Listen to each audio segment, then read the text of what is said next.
আসসালামু আলাইকুম আরহামতুল্লাহি আবরকাতুহ। একটি গুরুত্বপূর্ণ অত্যন্ত মানব জীবনে প্রয়োজনীয় হাদিস হযরত আতা আল খুরাসানি রাদিয়াল্লাহু তাআলা আনহু থেকে বর্ণিত। রাসূল পাক সাল্লাল্লাহু আলাইহি ওয়াসাল্লাম বলেছেন, 7 শ্রেণীর ব্যক্তিকে অভিশাপ দিয়েছেন।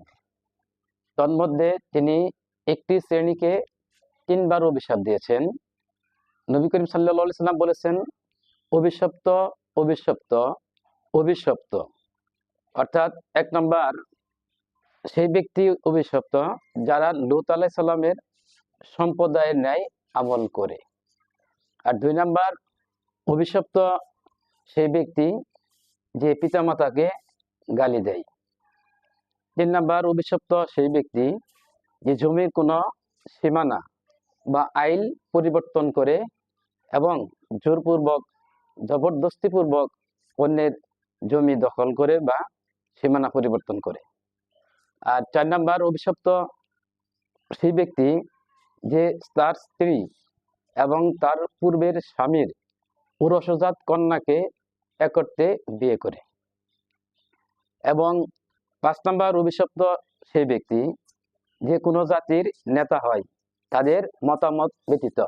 অর্থাৎ যদি কোনো ব্যক্তি কোনো জাতি অথবা কোনো সম্প্রদায় বা গোষ্ঠীর নেতা হয় তাহলে সে যদি তাদের মতামত উপেক্ষা করে নেতা হয় তাহলে সেই ব্যক্তি অভিশপ্ত।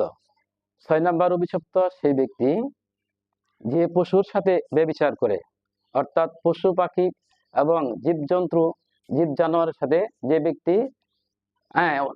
যে ব্যক্তি জিনা ব্যভিচারে লিপ্ত হয় সেই ব্যক্তি অভিশপ্ত। এবং সর্বশেষ 7 নম্বর হচ্ছে অভিশপ্ত সেই ব্যক্তি যে আল্লাহ ব্যতীত অন্য কারো নামে পশু জবাই করে।